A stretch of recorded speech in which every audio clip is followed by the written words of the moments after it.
Internal audits, statutory audits, financial risk management, corporate matters और direct taxation आदि में expertise रखने वाले सीए सत्यम गुप्ता जी के पास ऑडिटिंग, अकाउंटिंग, टैक्सेशन, जीएसटी और कॉन्करेंट बैंक ऑडिट्स आदि में वृहद अनुभव प्राप्त है। The institute of chartered accountants of India द्वारा certificate course on corporate social responsibility और certificate course on concurrent audit of banks कर चुके CA Satyam Gupta ji the institute of chartered accountants of India के एसोसिएट मेंबर भी हैं। वर्तमान में MS Gupta Satyam and associates में practising chartered accountant CA Satyam Gupta जी का बिजनेस पाठशाला में एक्सपर्ट के तौर पर हम स्वागत करते हैं।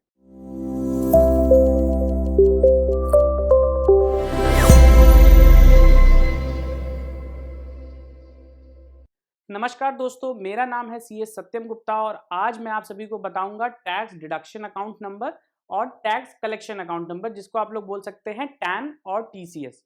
दोस्तों देखिए क्या होता है, अगर आप किसी जगह पे सैलरीड एम्प्लॉय हैं या कोई बिजनेस करते हैं तो वहां पे आपने देखा होगा कि जो अमाउंट आपको मिलता है उसमें से टैक्स का पोर्शन डिडक्ट कर लिया जाता है। तो जिसको भी ये लाइबिलिटी होती है टैक्स डिडक्ट करने के लिए, उसके लिए सबसे कंपलसरी होता है टैन नंबर के लिए होना। अगर उनके पास अपना टैन नंबर होगा तभी वो आपका टैक्स डिडक्ट कर पाएंगे। तो अगर आप किसी जॉब में हैं तो आपका जो एम्प्लॉयर होगा उसने एक टैक्स डिडक्शन नंबर लिया होगा जिसको हम लोग बोलते हैं टैन नंबर। उस टैन नंबर के माध्यम से ही वो आपका टैक्स डिडक्ट कर पाएगा। इसी तरीके से अगर आप कोई बिजनेस करते हैं तो उस कैटेगरी में आपको टैन नंबर लेना पड़ेगा, क्योंकि जो आप पेमेंट करेंगे दूसरी पार्टीज को, जिनकी भी लायबिलिटी बन रही है टीडीएस काटने की, आप उनको टीडीएस काट के ही वो पेमेंट करेंगे। तो जो हमारा पूरा सेशन आज का रहने वाला है ये इसी के बारे में बात करेगा। इसके प्रोसीजर को मैं आपको बताऊंगा कि कैसे टैन नंबर को अप्लाई करते हैं। अप्लाई करने के बाद जब नंबर आपके पास आ जाता है तो कौन कौन से रिटर्न्स कैसे फाइल होते हैं। तो चलिए ये सेशन स्टार्ट करते हैं। तो सबसे पहले देखिए दोस्तों क्या होता है, हम लोग बात करेंगे टैन नंबर के ऊपर। टैन नंबर देखिए पूरे सेशन में मैं आपको टैन के बारे में भी बताऊंगा प्लस टीसीएस के बारे में भी बताऊंगा। तो टैन जैसे मैंने आपको स्टार्टिंग में बता दिया, इसका फुल फॉर्म होता है tax deduction account number. Means इसमें क्या हो सकता है, टैक्स पेयर आइडेंटिफिकेशन नंबर, इसको भी आप बोल सकते हैं। इसमें करते क्या है हम लोग, जो हमको नंबर अलॉट होता है, जैसे आपके पास एक पैन नंबर है, उस पैन नंबर के बेसिस पे आप क्या कर सकते हैं, अपना आप रिटर्न फाइल कर सकते हैं। जहां भी रिक्वायर्ड होता है वहां पे अपना पैन नंबर कोड करके आप फाइनेंशियल ट्रांजैक्शन कर सकते हैं। वैसे ही जो ये टैन नंबर होता है ये आपको ओब्लाइज करता है कि अगर वो नंबर आपके पास है तो आप दूसरी पार्टी का टैक्स काट सकते हैं। सकने के साथ साथ आप क्या कर सकते हैं, उसको गवर्नमेंट को डिपॉजिट भी कर पाएंगे। तो चलिए आगे बढ़ते हैं। अब हम लोग बात करेंगे इसी के रिलेटेड टॉपिक्स के बारे में। देखिए टैन नंबर के बारे में यहाँ बताया गया है, the tax deduction and collection account number is required for people who are deducting and collecting tax at source। जैसे मैंने आपको स्टार्टिंग में बताया था, ये अकाउंट नंबर उन्हीं के लिए रिक्वायर्ड है जो कि टैक्स डिडक्ट करते हैं या कलेक्ट करते हैं। There is a penalty of ₹10,000 for not quoting the TAN. अभी देखिए जैसे पैन की पेनल्टी आपने देखी होगी, आजकल बहुत सारे फाइनेंशियल ट्रांजेक्शन हो रहे हैं बैंकिंग से रिलेटेड, जहां ये बताया गया है कि आप सर्टेन लिमिट के ऊपर अगर आप कोई ट्रांजेक्शन करते हैं तो वहां पे आपको पैन नंबर लिखना जरूरी है, अदरवाइज आपको लगेगी पेनल्टी। इसी तरीके से देखिए दोस्तों, टैन नंबर के लिए बताया गया है कि कुछ ऐसे ट्रांजेक्शन हैं जहां पे टैन नंबर मैंडेटरी होता है लिखना। अगर आपने मेंशन नहीं किया या आपके पास टैन नंबर नहीं है तो उन केसेस में आपको ₹10,000 तक की पेनल्टी देनी पड़ सकती है। आगे देखिए बताया गया है, any one paying a salary और a commission must required to get a TAN. अभी देखिए क्या है, ये बोला गया अगर कोई सैलरी देता है किसी को या कमीशन देता है तो उसके लिए सबसे कंपलसरी क्या है कि उसके पास ये टैन नंबर होना ही चाहिए।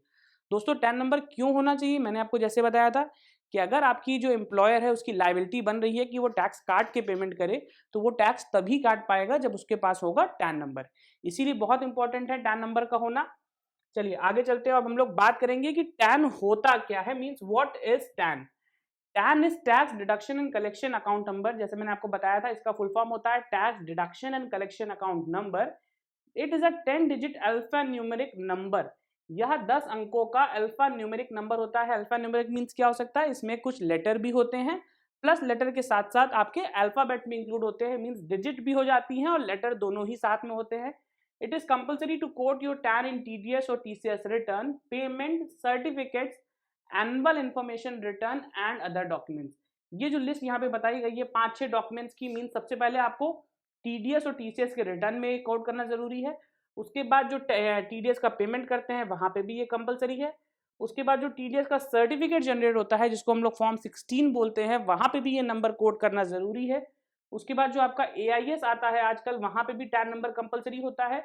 और लास्ट में जितने भी रिलेटेड डॉक्यूमेंट्स होते हैं जहां पे आपको इसको मेंशन करना अनिवार्य है, वहां पे उन सारी जगहों पे जहां पे सरकार ने स्पेसिफाई किया हुआ है वहां पे आपको ये कोड करना कंपलसरी है। पेनल्टी जैसे मैंने आपको बताई थी, if a person fails to apply for TAN and does not quote the TAN in specified documents, then person is required to get a penalty of rupees 10,000। दोस्तों अगर इसमें से कोई भी नियम का हम उल्लेख जहां पे हमको करना है वहां पे उसका पालन नहीं करते और टैन नंबर मेंशन नहीं करते, तो हमारी जो पेनल्टी है मैंने आपको बताई स्टार्टिंग में कि 10,000 रुपए तक की पेनल्टी का प्रावधान है। अगर हमको टैन नंबर मेंशन करना था और हमारे पास टैन नंबर नहीं है या होने के बाद भी हम उसको मेंशन करना भूल गए हैं, तो क्या होगा, ऐसे केसेस में हमारे ऊपर 10,000 रुपए तक की पेनल्टी लग सकती है। चलिए दोस्तों आगे चलते हैं। अब हम लोग बात करेंगे who needs to apply for TAN. TAN apply करना किन के लिए अनिवार्य है, मीन्स हमारे आपके जैसे अगर कोई भी करदाता है जो कि इनकम टैक्स देते हैं, तो क्या उनको पैन होने के बावजूद टैन अप्लाई करना जरूरी है? तो हम लोग अब इसी के बारे में बात करेंगे।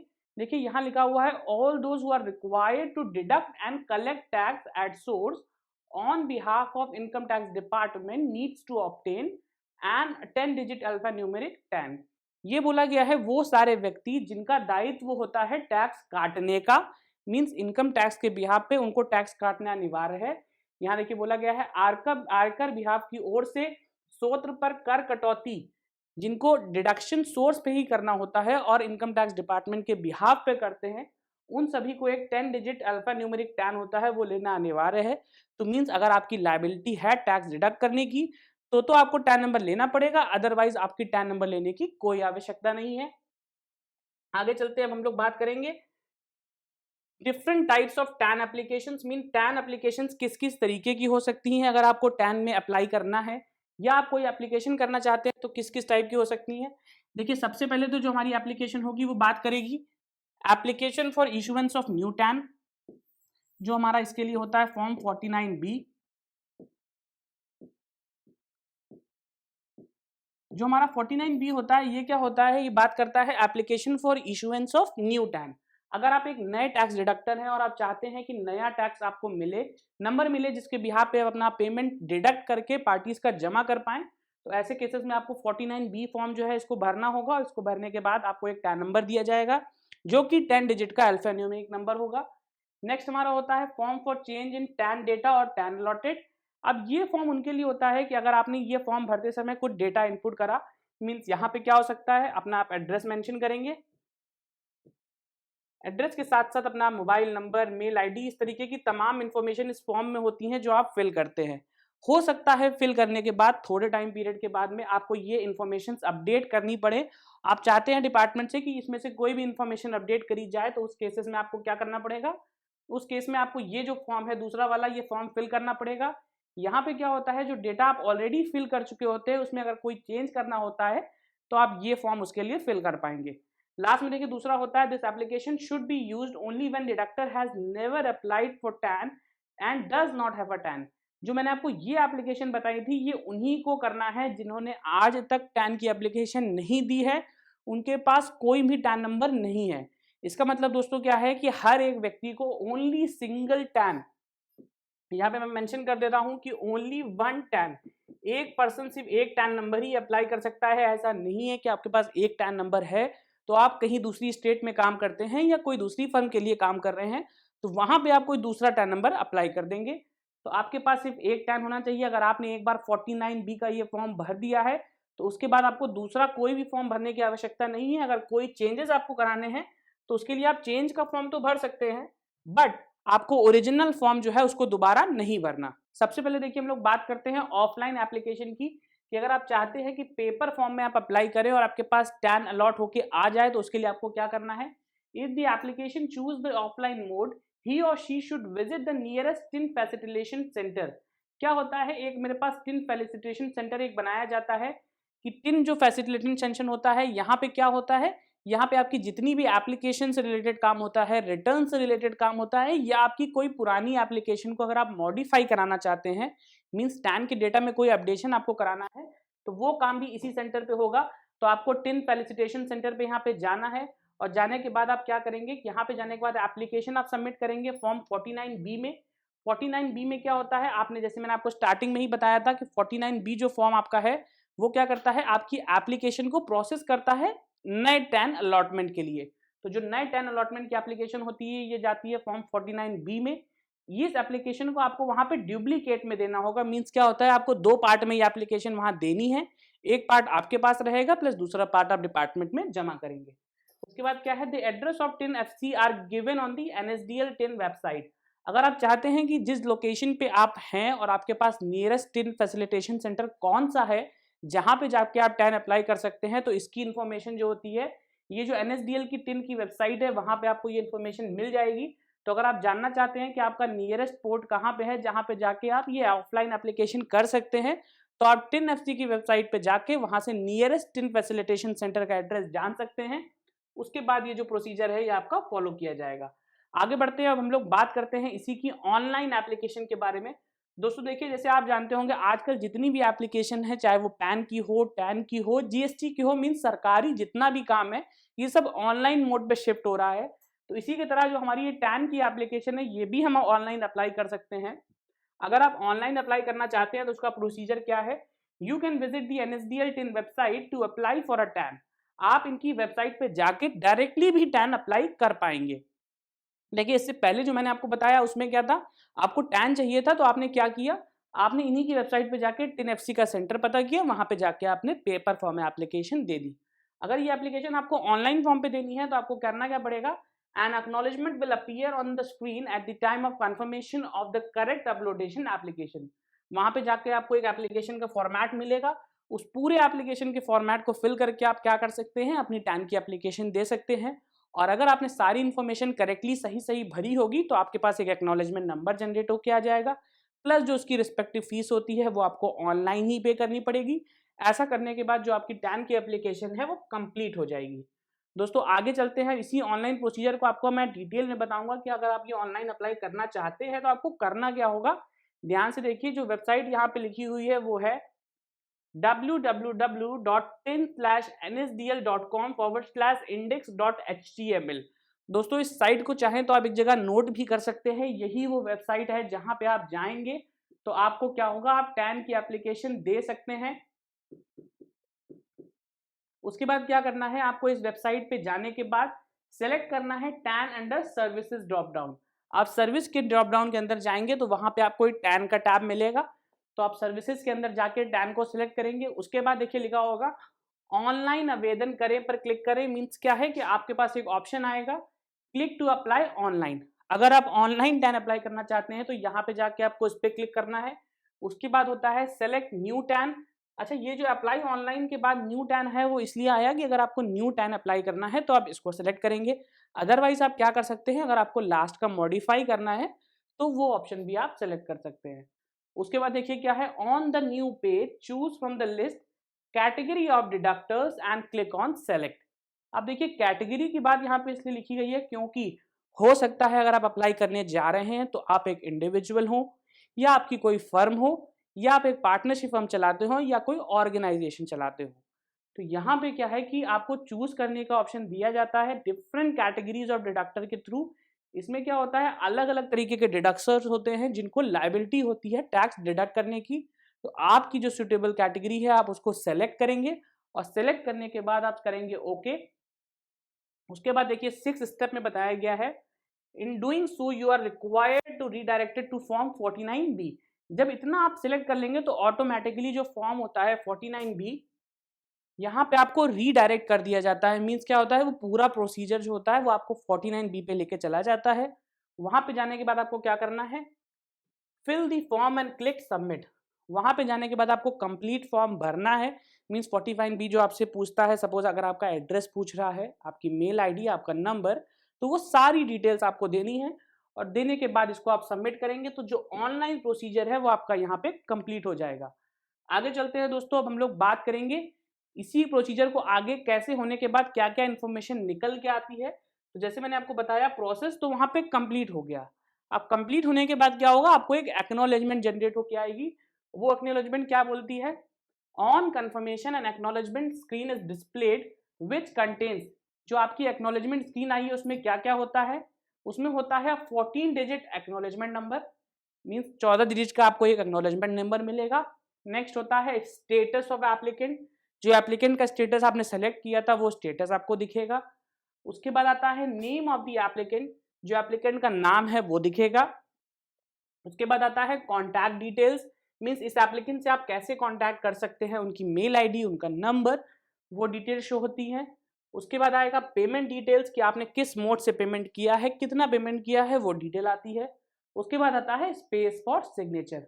दोस्तों देखिए, स्पेस फॉर सिग्नेचर आपके लिए इसलिए होता है क्योंकि आज की डेट में भी अगर आपने ऑनलाइन अप्लाई किया है तो वो जो एक्नॉलेजमेंट है उसको आपको मैनुअली साइन करके फॉरवर्ड करना पड़ता है डिपार्टमेंट के पास एक एक्नॉलेजमेंट फॉर्म में कि आपने इसको अप्लाई किया।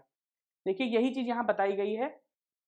The applicant is required to save the acknowledgement and get a print out of it। अभी जो प्रिंट आउट वाली बात है वो क्यों बताई गई है, आगे चलते हैं और हम लोग उसके बारे में बात करेंगे। देखिए बोला गया है अन्य दस्तावेजों और डीडी, यदि कोई डीडी क्यों होगा, डीडी इसलिए होता है कि अगर आपने पेमेंट जो है वो ऑनलाइन माध्यम से नहीं किया, आपने डीडी का ऑप्शन सेलेक्ट किया है, तो इस केस में आपको करना क्या होगा, आपको एक डीडी बनवानी पड़ेगी। डीडी अगर आप बनवाएंगे तो डीडी के साथ साथ आपको क्या दिया जाएगा, डीडी के साथ साथ आपको वो जो डीडी है वो कोरियर करनी पड़ेगी। कहाँ पे भेजेंगे, ये जो एड्रेस आपको पूरा मेंशन है इस एड्रेस पे वो डीडी और फॉर्म दोनों ही चीज आपको कोरियर करनी पड़ेगी। The signed acknowledgement along with other documents and DD shall be sent to NSDL National Securities Depository Limited। ये पूरा एड्रेस है, मैं थोड़ा देर रुक जाता हूं, आप चाहें तो इस एड्रेस को नोट कर सकते हैं। NSDL E-Governance Infrastructure Limited, 5th floor, 13 Sterling, plot number 341, survey number 997/8, model colony near D bungalow Chowk, Pune 411016।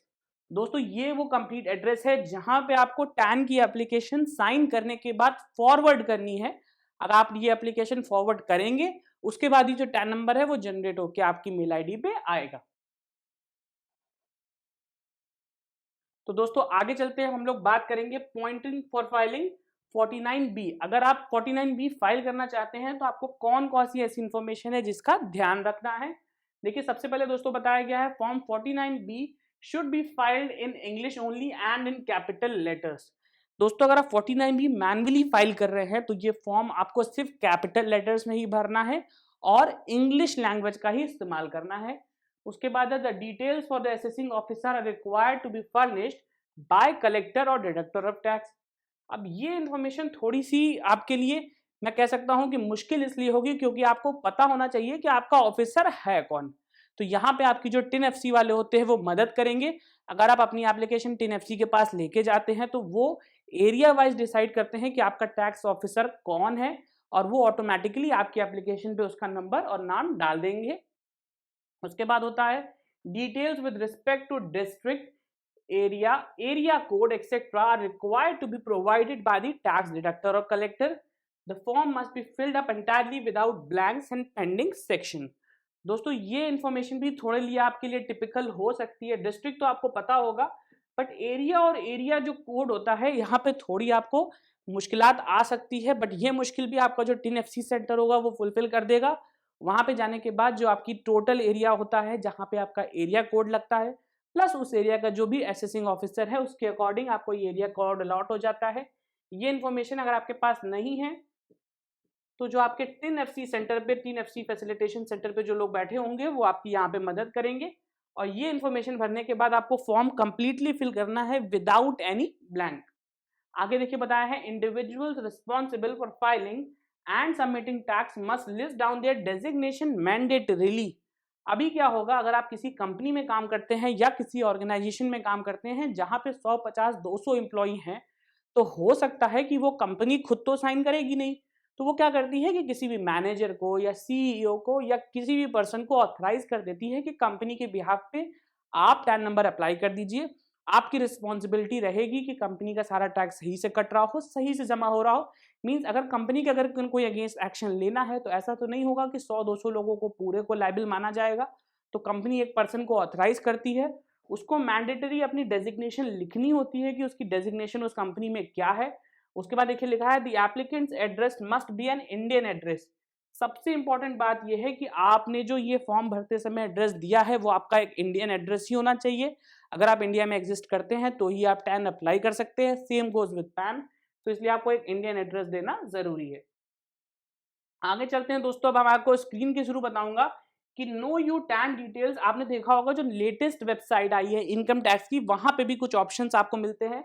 तो जब आप इनकम टैक्स की वेबसाइट ओपन करेंगे तो कुछ इस तरीके का इंटरफेस आपको दिखेगा। यहाँ पे साइड में क्विक लिंक दिया रहता है, जब इसके अंदर आप जाएंगे first, second, third, fourth, fifth, six, seventh number पे आपको ये ऑप्शन मिलता है नो टैन डिटेल्स। अगर आप किसी भी टैन की डिटेल जानना चाहते हैं तो आप इस वेबसाइट पे जाइए, साइड में देखेंगे क्विक लिंक्स मिलेगा, यहाँ से सेवेंथ नंबर का ऑप्शन जो होता है वो बात करता है नो टैन डिटेल्स। जब इस पे आप क्लिक करेंगे तो कुछ इस तरीके का इंटरफेस ओपन होके आएगा। ये इंटरफेस आपकी मदद क्या करता है, यदि कोई करदाता या कलेक्टर का टैन जानना चाहते हैं, मींस अगर आप जानना चाहते हैं कि जो टैन नंबर आपको मिला है वो सही है नहीं, तो क्या करना पड़ेगा। If the tax payers want to know the TAN of a tax deductor और collector, they can view TAN from the e filing portal. See the below steps to know the TAN details. अभी आपको करना कैसे है, देखिए सबसे पहले जैसे मैंने आपको बता दिया आपको कहाँ जाना है। आपको जाना है इनकम टैक्स इंडिया ई फाइलिंग पोर्टल के ऊपर, वहां पे जाके नो योर टैन सेक्शन के अंदर नो योर टैन पे क्लिक करना है। उसके बाद क्या होता है, जब आप इस पे क्लिक कर देंगे तो कुछ इस तरीके का इंटरफेस ओपन होके आएगा। यहाँ पे क्या होता है, under step 2 the name and address, under the name tab section select the category of deductor. अभी आपको क्या करना है, अगर आप किसी का टैन सर्च करना चाहते हैं तो वहां पे क्या करेंगे, आप टैन सर्च में जाके यहाँ पे नेम एंटर करेंगे। उसके बाद क्या करेंगे, कैटेगरी सेलेक्ट करेंगे कि वो इंडिविजुअल है, एचयूएफ है, कंपनी है, ऑर्गेनाइजेशन है, जो भी है उसको आप सिलेक्ट करेंगे। उसके बाद नेम ऑफ डिडक्टर डालेंगे, उसकी स्टेट डालेंगे, उसका मोबाइल नंबर डालेंगे, और ये सब डालने के बाद जब आप कंटिन्यू प्रेस करेंगे तो आपको क्या मिल जाएगा, जो इन्फॉर्मेशन आप देखना चाहते थे वो इन्फॉर्मेशन आपको इस तरीके से कुछ वैलिडेट होके आएगी। ये नंबर डालने के बाद आपको क्या मिलेगा, ये नंबर डालने के बाद आपको क्या करना है, select continue button and you will receive OTP for validation. अब आप जब इसको डालेंगे तो आपके नंबर पे कौन कौन से टैन अप्लाइड है, आपको वो वैलिडेशन के लिए एक ओटीपी आएगा। जब आप इसको वैलिडेट कर देते हैं, you will see a list of records that matches the name of deductor. ये करने के बाद आपको पूरी एक कंप्लीट लिस्ट मिल जाती है जो कि मैच करती है उस सभी इंफॉर्मेशन से जो आपने एंटर करी है। Click on the names of deductor. अब देखिए यहाँ पे क्या हुआ, सपोज अगर हमने ये डिटेल डाली थी और ये मेरे पास 5 टैन जो है ये ओपन होके आ गए, ये मुझे बताएगा कि ये हिमाचल प्रदेश इस तरीके के अलग अलग स्टेट्स में ये टैन नंबर अभी एक्टिवेटेड है। तो यहाँ पे जाके आप वेरीफाई कर सकते हैं कि जो टैन नंबर आपको दिया गया है क्या वो एक जेन्युइन टैन नंबर है। अगर आपको ऐसा कोई भी डाउट लग रहा है तो आप इस वेबसाइट पे जाने के बाद इसको वेरीफाई कर पाएंगे कि जो डिटेल आपको दी गई है वो जेन्युइन है कि नहीं। तो चलिए दोस्तों, आगे मैं आपको नेक्स्ट स्टेप में दिखाता हूं कि किस तरीके की एप्लीकेशन होती है। यहाँ देखिए, आपने अगर किसी एक चीज को सिलेक्ट कर लिया तो उसके बाद क्या होगा, and you will be able to see the deductors basic details and your details as well. जब आपने उसमें से कोई एक डिटेल को सेलेक्ट किया तो क्या होता है, वहां पे इस तरीके का कुछ इंटरफेस ओपन होकर आएगा। देखिए यहाँ पे तो इसका टैन नंबर लिखा है, उसके बाद इसका पैन नंबर लिखा है, इसके बाद इसकी कैटेगरी लिखी हुई है, नाम भी आपको इस तरीके से मेंशन होकर आ जाएगा, एड्रेस भी दिखेगा, प्लस स्टेटस ऑफ टैन भी दिखता है कि क्या ये टैन एक्टिवेटेड है करंट डेट पे। और एओ की डिटेल जैसे मैंने आपको बताई थी, किस एरिया का वो डिटेल कोड है, किस एरिया का टैन नंबर है, वो डिटेल भी आपको यहाँ देखने को मिलेगी। तो दोस्तों आगे चलते हैं, अब हम लोग बात करेंगे ऑफलाइन एप्लीकेशन की, कि अगर आप टैन का ये जो एप्लीकेशन है इसको पूरा ऑफलाइन मोड पे करना चाहते हैं तो उसके लिए क्या करना है। अगर आप ये एप्लीकेशन ऑफलाइन करना चाहते हैं तो जैसे मैंने आपको बताया था, आपको क्या करना पड़ेगा, नियरेस्ट इन फैसिलिटेशन सेंटर पे जाना पड़ेगा। वहां पे जो 49B का फॉर्म होता है इसको आप डुप्लीकेट में जमा करेंगे और टिन एप्लीकेशन की जो आपको वेबसाइट पे एड्रेस मिलता है वहां से अपना जो नियरेस्ट सेंटर है उसके बारे में आप जानकारी ले सकते हैं। आगे चलेंगे दोस्तों, हम लोग बात करेंगे कि 49B का फॉर्म जो है ये आपको मिलेगा कैसे। तो देखिए 49B अगर आप फिल करना चाहते हैं तो उसके लिए करना क्या है, आप इनकम टैक्स की वेबसाइट पे जा सकते हैं, download it from the income tax department website for free. ये फॉर्म आप इनकम टैक्स डिपार्टमेंट की वेबसाइट पे जाके वहां से फ्रीली भी प्राप्त कर सकते हैं।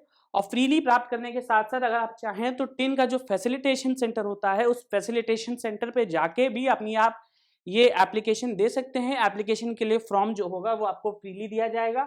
उसके बाद क्या है, print and get it photocopied legibly and exactly in the format prescribed. Means अगर आपके पास एक फॉर्म है तो इसकी आप फोटोकॉपी करके 100 भी बना सकते हैं। मीन्स ऐसा कुछ इन्फॉर्मेशन स्पेसिफिक नहीं है कि फॉर्म जो है आपके पास ओरिजिनली होना चाहिए, आप फोटोकॉपी करके भी इस फॉर्म को बना सकते हैं।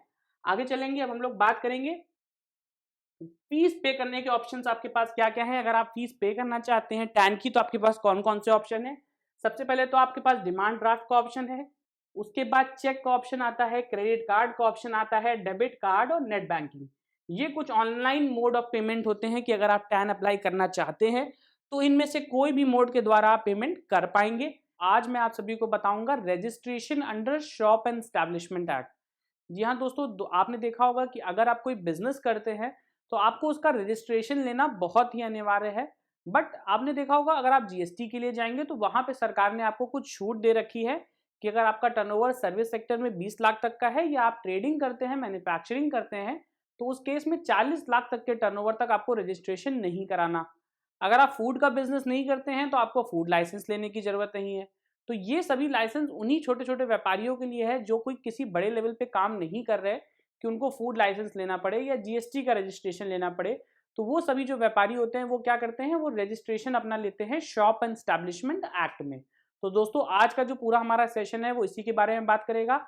ऐसा नहीं है कि जो बड़े व्यापारी हैं वो उसमें रजिस्ट्रेशन नहीं ले सकते, मीन्स उनके पास तो ये ऑप्शन अवेलेबल ही है। बट ये जो रजिस्ट्रेशन है हमारे जितने भी छोटे वर्ग के व्यापारी होते हैं इनको बहुत ही मदद करता है। तो चलिए आज का ये सेशन स्टार्ट करते हैं। सबसे पहले दोस्तों देखिए, मेरा उद्देश्य बताऊंगा मैं आपको कि शॉप एंड एस्टैब्लिशमेंट एक्ट के तहत ये जो रजिस्ट्रेशन लिया जाता है इसका पूरा उद्देश्य क्या है। तो जैसे आप जान लें कि यहाँ पे बताया गया है to regulate the condition and work employment there of to secure maximum benefits to employees working in different categories of establishment, shop, commercial establishment, residential hotels, restaurant, eating houses, theatres and other places of public amusement mainly protected by provisions of the act. ये जो हमारा पूरा act है shop and establishment का, उसका उद्देश्य क्या है कि वो जितना ज्यादा हो सके जो एम्प्लॉय वहां पे काम कर रहे हैं उनको बेनिफिट करे। मींस जितने भी ज्यादा एम्प्लॉय वहां पे काम करते हैं उसमें क्या होता है, अलग अलग कैटेगरी के एस्टैब्लिशमेंट हो सकते हैं जैसे यहाँ बताए गए। हो सकता है वो एक शॉप हो, कमर्शियल एस्टैब्लिशमेंट हो, रेजिडेंशियल होटल हो, रेस्टोरेंट हो। तो इस तरीके के जितने भी एस्टैब्लिशमेंट होते हैं इसका उद्देश्य ये होता है कि वहां पे जो एम्प्लॉय काम कर रहे हैं उनकी सुरक्षा की जाए, प्लस उनका जितना भी दायित्व बनता है उसका फुलफिल तरीके से पेमेंट किया चला है। आगे दोस्तों हम लोग अब बात करेंगे नीड्स के ऊपर। आपने जो अभी तक जाना वो थे इनके ऑब्जेक्टिव्स की ऑब्जेक्टिव के तहत उनको कौन कौन सी इंपॉर्टेंट ऐसी चीजें हैं जो फुलफिल होनी चाहिए। अब हम लोग बात करेंगे नीड्स के ऊपर कि इस एक्ट को लाने की जरूरत क्यों पड़ी। क्योंकि यहाँ पे देखिए बताया गया है it is necessary for every shop and establishment to register itself with in 30 days of commencement of business. यहाँ पे क्या करना है कि कोई भी दुकान अगर खुलती है आपके घर ही मोहल्ले में, अगर आपने देखा होगा कोई छोटी मोटी दुकान खुलती है, भले ही वो चश्मे की दुकान हो या बार्बर शॉप भी क्यों ना हो, आपको उस शॉप को रजिस्ट्रेशन इस वेबसाइट पे लेना कंपलसरी है। इस एक्ट के तहत शॉप एंड एस्टैब्लिशमेंट का लाइसेंस लेना कंपलसरी है। It is important to have a commercial licence for business. ये लाइसेंस जो होता है आपको बिजनेस हेल्प करने में भी बहुत मदद करता है, रन करने में मदद करता है। तो अगर आप कोई छोटी मोटी दुकान भी चलाते हैं तो आपके लिए कंपलसरी है कि आप ये शॉप एंड एस्टैब्लिशमेंट का लाइसेंस जरूर ले। आगे चलते हैं दोस्तों, अब हम लोग बात करेंगे स्कोप एंड कवरेज के बारे में। ये एक्ट जो है ये कवर किस किस जगह पे करता है, प्लस इसकी स्कोप कहाँ कहाँ पे है। तो ये कवरेज जो इसकी है, state legislation, each state has framed its own rules for the act. अब जो ये पूरा एक्ट है, ये एक्ट तो बन गया हमारा इंडिया लेवल पे, मींस यूनियन कैटेगरी का एक्ट है, पूरे भारत पे एक साथ लगता है। बट इस एक्ट के तहत जो अलग अलग हमारी स्टेट्स काम करती हैं उन्होंने अपने अपने प्रोविजंस बना रखे हैं कि ये एक्ट यूनिवर्सल एक हो गया। प्लस अगर आप हमारी स्टेट में शॉप ओन करना चाहते हैं तो उसकी फीसेज ये रहेंगी, उसका लाइसेंस की प्रक्रिया ये है, वहां पे आपको ये वेरिफिकेशन कराना पड़ेगा। तो ये प्रोसीजर जो पार्ट है ये स्टेट टू स्टेट डिफर कर सकता है, बट पूरा एक्ट जो है ये आपका सेंट्रली गवर्न होता है। Applicable to all the persons employed in establishment with और without wages except the members of the employers family. अगर उनकी फैमिली का कोई भी मेंबर एम्प्लॉयड है तो उसको छोड़ के वो जितने भी वर्कर हो, चाहे वो सैलरी पे हो या विदाउट सैलरी हो, उन सभी के ऊपर ये जो हमारा एक्ट है ये एप्लीकेबल होता है। आगे देखिए यहाँ बताया गया है why was shop and establishment introduced. इस एक्ट को लाने का उद्देश्य क्या था, मींस ऐसी कौन कौन सी कमियां थी जिनको ये एक्ट हमारा फुलफिल करता है, और ये एक्ट हमारी कौन सी ऐसे जो आगे आने वाले फायदे हैं ये एक शॉप को देगा। तो यहाँ देखिए बताया गया है to impose rules based on local culture and empower states. जैसे मैंने आपको बताया था कि पूरा एक्ट जो है सेंट्रली चलता है, बट जो स्टेट्स होती है उनके पास ऑप्शन होता है कि वो लोकली थोड़ा बहुत मॉडिफाई करके अपने प्रोविजंस बना सकते हैं। तो जो ये हमारा एक्ट है ये क्या करता है, to impose rules based on local culture and empower state, to convert unorganised sectors introduce into organized sectors, mandatory registration to regulate wages of employees, stop child labor and healthy working condition। ये कुछ ऐसी conditions हो गई, ये जो act है ये हमारी फुलफिल करता है। तो अगर आप शॉप एंड एस्टैब्लिशमेंट का लाइसेंस लेना चाहते हैं और अगर आप ये लाइसेंस लेते भी हैं तो इसमें क्या होगा, जितनी भी मैंने आपको चीजें बताई हैं इन सब का बेनिफिट आपको मिलेगा, प्लस जितनी भी चीजें आपको इस एक्ट के तहत मिलती हैं उन सब का फायदा आप उठा सकते हैं। आगे चलेंगे हम लोग बात करेंगे उन सभी एंटिटीज को जो रिक्वायर्ड है इस लाइसेंस को ऑब्टेन करने के लिए। तो दोस्तों इसको आप थोड़ा ध्यान से समझिएगा तो आपको पता चलेगा कि आपके अगल बगल की भी क्या दुकानें हैं, क्या उनको कंपलसरी है लाइसेंस लेना। तो यहाँ देखिए बताया गया है retail and wholesale shop means क्या, कोई भी अगर रिटेलर आपके अगल बगल है या होलसेलर है तो उसको ये लाइसेंस लेना कंपलसरी है। आगे देखिए क्या है, premises where services are rendered to customers including office. अगर आप किसी ऑफिस को भी चलाते हैं तो वहां पे भी आपको ये लाइसेंस लेना कंपलसरी है।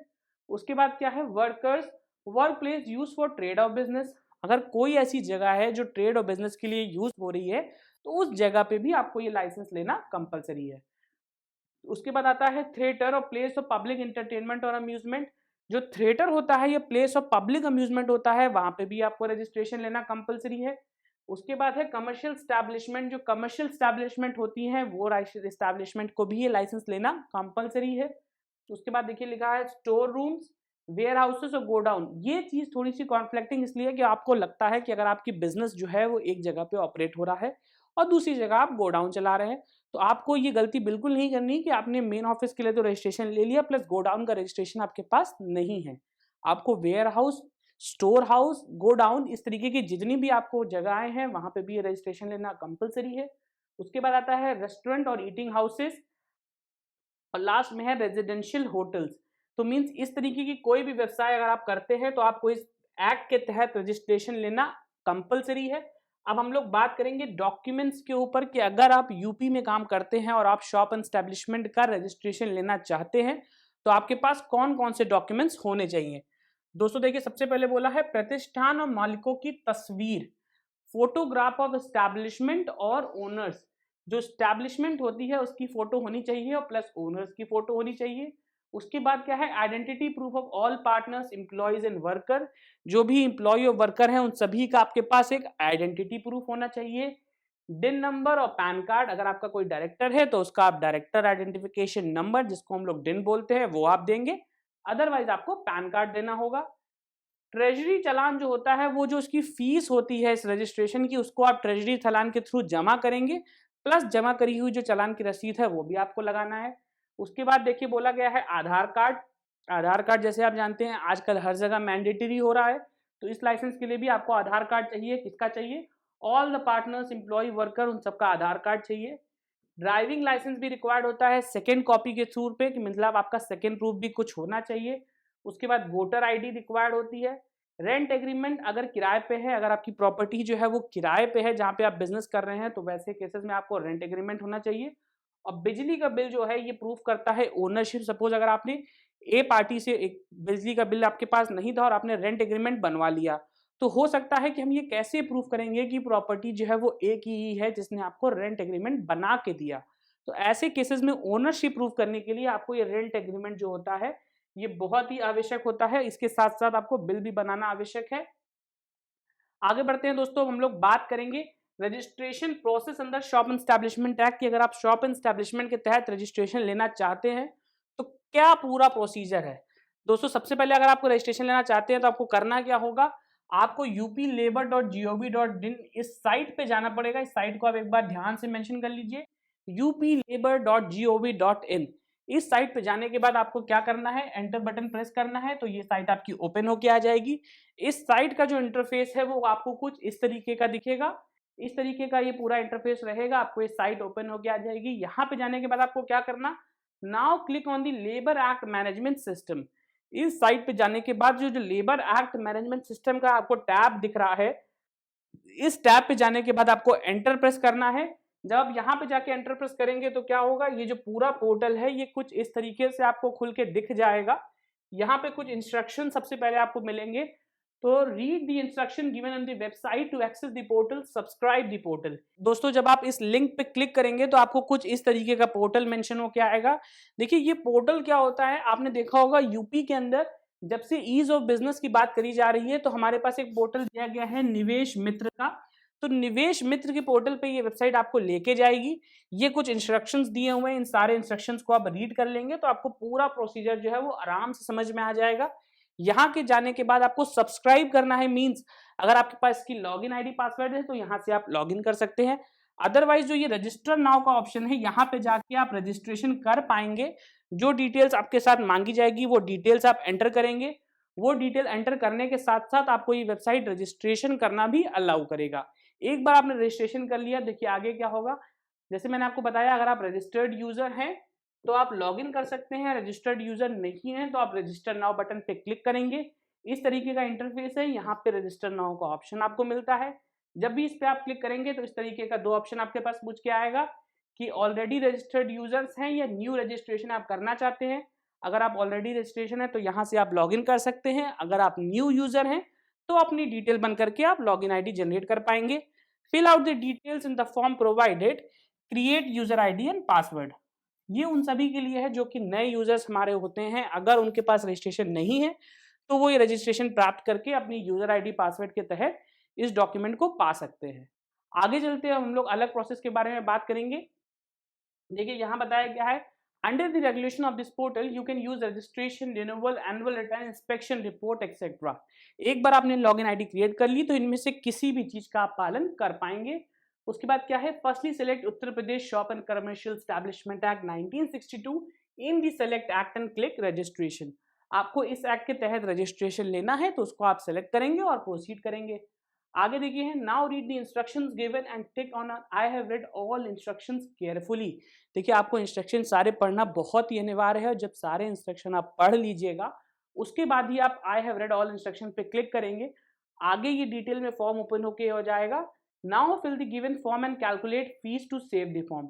जो मैंने फीस आपको बताई दोस्तों, देखिए ये फीस डिपेंड होती है कि आपकी ऑर्गेनाइजेशन किस टाइप की है। अगर आप छोटी दुकान चला रहे हैं तो फीस आपकी जो होगी वो 1500 से 2200 रुपए तक की भी आ सकती है। अगर आप एक कमर्शियल होटल चला रहे हैं तो उस केस में आपकी 15,000 की भी फीस आ सकती है। तो ये डिपेंड करता है कि आपकी ऑर्गेनाइजेशन कितनी बड़ी है, उसके अकॉर्डिंग आप कैलकुलेट फीस पे जब क्लिक करेंगे तो आपकी फीस कैलकुलेट होकर आएगी। You can see your saved form by going into website application, view application. आप व्यू एप्लीकेशन में जाके अपना सेव्ड फॉर्म देख सकते हैं। Now you can select and edit your protected form, attach attachment and पे। आप क्या कर पाएंगे, अगर आपको पूरा फॉर्म सही लग रहा है तो आप पेमेंट करके प्रोसीड कर सकते हैं। अगर आपको कोई गलती मिलती है तो वहां पे एक एडिट का ऑप्शन आता है, फॉर्म एडिट कर सकते हैं। आगे देखो दोस्तों बताया गया है, by visiting the attachment button you can upload the necessary attachment such as photos of entity, identity card, PAN card. मैंने आपको बताया हुआ था कि रजिस्ट्रेशन लेने के लिए अनिवार्य डॉक्यूमेंट कौन कौन से हैं। उसी डॉक्यूमेंट्स की लिस्ट में आता है आइडेंटिटी कार्ड, पैन कार्ड और आपके बिजनेस की फोटोग्राफ। ये सारे ही डॉक्यूमेंट्स आपके लिए बहुत ही जरूरी है। इसमें देखिए बताया गया है, चूज फाइल। फाइल में जाकर आपको अटैचमेंट चूज करनी है। अटैचमेंट लगाने का प्रोसीजर क्या है, select the attachment in the choose file section and select the attachment should be in GIF, PNG and JPG। Compulsory ये है कि जो आपकी अटैचमेंट है वो या तो PNG में हो या JPG में हो और या वो GIF फॉर्म में हो, मींस आप PDF अटैच नहीं कर सकते। There are 2 types of payment option, 2 type के पेमेंट ऑप्शन मिलते हैं। Invoices, only you can download the invoices by clicking on invoice और select online mode and can proceed to pay. अगर आप चाहते हैं कि ऑफलाइन पे करना तो उस केस में आपको एक इनवॉइस जनरेट होती है, इसको हम लोग बोलते हैं नेफ्ट की एडवाइस होती है एक, उस एडवाइस पे जाके आप नेफ्ट करा सकते हैं। अदरवाइज अगर आप ऑफलाइन नहीं ऑनलाइन ही पे करना चाहते हैं तो इमीडिएट पेमेंट का ऑप्शन भी आपको मिलेगा। After payment and submit the challan number, date, bank name in the application form and submit the application. इतना करने के बाद ये जो एप्लीकेशन है ये आपकी सबमिट हो जाती है। अगर आपने एक बार चालान नंबर डाल दिया तो आप प्रोसीड करके एप्लीकेशन सबमिट कर सकते हैं। उसके बाद सबमिट करने के बाद देखिए क्या होगा, now your application has been forwarded to respective labour enforcement officer. आपकी एप्लीकेशन फॉरवर्ड कर दी जाएगी। The labour information officer can accept और रिजेक्ट द एप्लीकेशन। आपने जो डॉक्यूमेंट्स लगाए हैं उनके बेसिस पे या तो आपकी एप्लीकेशन एक्सेप्ट हो जाएगी, या अगर कोई कमी होती है तो आपकी एप्लीकेशन रिजेक्ट करके आपके पास वापस आएगी और आप अपनी कमी में सुधार करके एप्लीकेशन दोबारा सबमिट कर सकते हैं। Resubmit the application while removing the deficiency. ये मैंने आपको बताया, अगर आपकी एप्लीकेशन रिजेक्ट हो रही है तो आपको क्या करना है।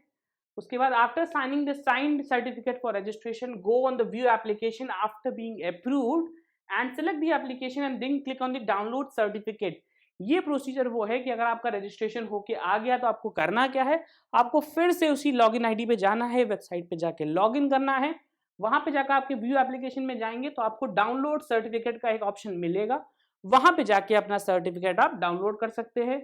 Now you can go and save print application and look for inspection report, reaction report etcetera. अब यहाँ पे आके जाके आपकी एप्लीकेशन कंप्लीट हो जाती है। आप अपना एप्लीकेशन प्रिंट कर सकते हैं। प्रिंट करने के साथ साथ आप वेट करेंगे कि क्या कोई इंस्पेक्शन पे लिया और अधिकारी हमारे पास आ रहा है।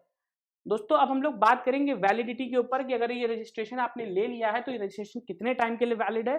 तो this registration is valid for the period of 5 years. आपको ध्यान रखना है कि एक बार अगर आपने ये रजिस्ट्रेशन लिया तो ये रजिस्ट्रेशन 5 साल के लिए वैलिड होता है। इस वैलिडिटी के अंदर ही आपको काम करना है। अगर आपका रजिस्ट्रेशन एक्सपायर हो रहा है तो आप इसको रिन्यूअल कराना बिल्कुल भी ना भूले। आगे चलेंगे दोस्तों, हम लोग बात करेंगे पेनल्टीज के ऊपर। मींस कौन कौन सी वो पेनल्टीज होती हैं जो लगती हैं अगर हमने शॉप एंड एस्टैब्लिशमेंट का रजिस्ट्रेशन का लाइसेंस नहीं लिया, या रजिस्ट्रेशन का लाइसेंस हमारे पास था होने के बाद भी क्या होता है कि हम उसको सही तरीके से यूज नहीं कर पाते, या जो कंडीशन थी उसको हम लोग फुलफिल नहीं करते। तो उन केसेस में क्या होता है, under shop and establishment act penalties very state and typically monetary, operational and imprisonment based. इसमें क्या होता है, जो पेनल्टी होती हैं ये हमारी मॉनिटरी होती हैं, ऑपरेशनल होती हैं, प्लस कहीं कहीं स्टेट्स में इम्प्रिजमेंट तक की भी पेनल्टी मिलती है। तो अगर आपने रजिस्ट्रेशन लिया तो आप सारे प्रोसीजर्स को सही से फॉलो करिए। आगे हम लोग बात करेंगे closure of shop and establishment. अगर हमारी दुकान बंद हो जाती है तो हमको क्या करना है। If a shop and establishment closes for any reason, the occupier must inform the chief inspector in writing with in 15 days. अगर हमारी दुकान बंद होती है तो हमको 15 दिन के अंदर अपना जो चीफ ऑफिसर है उसको बताना है कि हमारी दुकान बंद हो गई है और हम ये काम नहीं कर रहे हैं, कृपया हमारा जो लाइसेंस है इसको सरेंडर कर दिया जाए। The chief application option will cancel the shop and establishment licence and remove the business from registered website. क्या करेगा, ऐसे केसेस में अगर उसको मिलेगा कि आपकी दुकान सच में बंद है तो वो आपका रजिस्ट्रेशन कैंसिल कर देगा और आपका जो नाम है उसको भी वहां से रिमूव कर देगा। आगे चलेंगे दोस्तों, हम लोग बात करेंगे बेनिफिट्स के ऊपर। देखिए मैंने आपको स्टार्टिंग से बताया ये रजिस्ट्रेशन लेना कंपलसरी क्यों है, क्योंकि ये आपको लीगल राइट देता है बिजनेस कंडक्ट करने के लिए। Ease of opening business bank account देता है, आप इस रजिस्ट्रेशन के बेसिस पे अपने बिजनेस का बैंक अकाउंट ओपन कर पाएंगे। हैजल फ्री इंस्पेक्शन होता है, जो इंस्पेक्शन की प्रक्रिया है वो भी बहुत ही हैजल फ्री रखी गई है, परेशानी से मुक्ति दिलाती है आपको। अवेलिंग गवर्नेंस बेनिफिट, जितने भी सरकारी बेनिफिट्स है वो सारे आपको मिलेंगे अगर आपने रजिस्ट्रेशन लिया हुआ है। और लास्ट में क्या है, इंकरेज एक्सपेंशन। अगर आप अपने बिजनेस को एक्सपैंड करना चाहते हैं तो भी जो ये रजिस्ट्रेशन है ये आपकी मदद करेगा आपके बिजनेस को एक्सपैंड करने के लिए।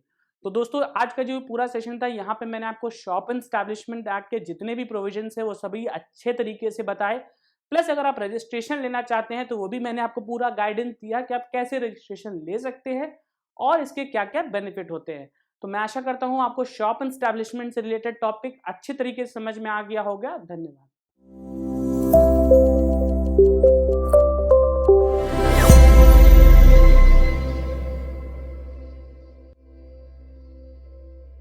फूड प्रोसेसिंग इंडस्ट्री एक काफी बड़ा क्षेत्र है। इसमें खाद्य सामग्री और पेय पदार्थों को प्रोसेस करके रखा जाता है। फूड प्रोसेसिंग एक तरह की टेक्नोलॉजी है। भारत में लोगों की तेजी से बदलती हुई लाइफस्टाइल ने खाद्य प्रसंस्कृत उत्पादों की मांग में लगातार बढ़ोतरी की है। इसी को ध्यान में रखते हुए आज हम आपको कुछ ऐसे बिजनेस के बारे में बताएंगे जो आपके लिए प्रॉफिटेबल साबित हो सकते हैं। तो चलिए शुरुआत करते हैं हमारे आज के पहले बिजनेस आइडिया से, जो है बेसन मेकिंग। बेसन भारत में व्यापक रूप से खाया जाने वाला बंगाली बेसन है। ये पीले रंग का होता है और इसमें एक अलग तरह की खुशबू होती है, जो असली बेसन में केसरू दाल और अन्य रंग मिलाया जाता है। बेसन पोषण से भरपूर होता है और ये भारतीय भोजन की तैयारी में बहुत आम है। बेसन से बहुत तरह की नमकीन, स्नैक्स, ब्रेकफास्ट और सब्जियां भी बनाई जाती हैं। बेसन से बने उत्पादों की मांग में वृद्धि, बढ़ती जनसंख्या और बढ़ते निर्यात के कारण भी है। अगर आप इस बिजनेस को मीडियम स्केल पर शुरू करना चाहते हैं तो इसके लिए आपको 2000 स्क्वायर फीट एरिया के साथ 6 से 8 वर्कर्स की जरूरत होगी, जिसमें स्किल्ड, अनस्किल्ड, सुपरवाइजर और अन्य वर्कर्स आदि भी शामिल है। और रही बात इलेक्ट्रिसिटी की, तो इस बिजनेस को आप 20 से 22 किलोवाट इलेक्ट्रिक लोड के साथ शुरू कर सकते हैं। चलिए अब इन्वेस्टमेंट एंड प्रॉफिट की बात कर लेते हैं। अगर आप सेमी ऑटोमेटिक मशीन्स के साथ इस बिजनेस को शुरू करते हैं तो उसके लिए आपको 10 लाख प्लस जीएसटी की लागत लगेगी। लेकिन अगर आप ऑटोमेटिक मशीन्स के साथ इस बिजनेस की शुरुआत करते हैं तो आपकी इन्वेस्टमेंट 50 लाख प्लस जीएसटी हो सकती है। वहीं अगर बात करें प्रॉफिट की, तो आप इस शानदार बिजनेस से 10 से 15% तक का प्रॉफिट मार्जिन आसानी से कमा सकते हैं। अब हम बात करेंगे अपने अगले बिजनेस आइडिया के बारे में, जो है रेजिन यानी किशमिश।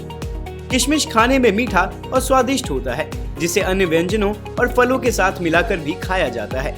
इसका उपयोग विभिन्न पारंपरिक व्यंजनों जैसे पुलाव, हलवा आदि में किया जाता है। इसके साथ ही इनका उपयोग पल्प, जूसेस, पेस्ट और स्नैक्स आदि में किया जाता है।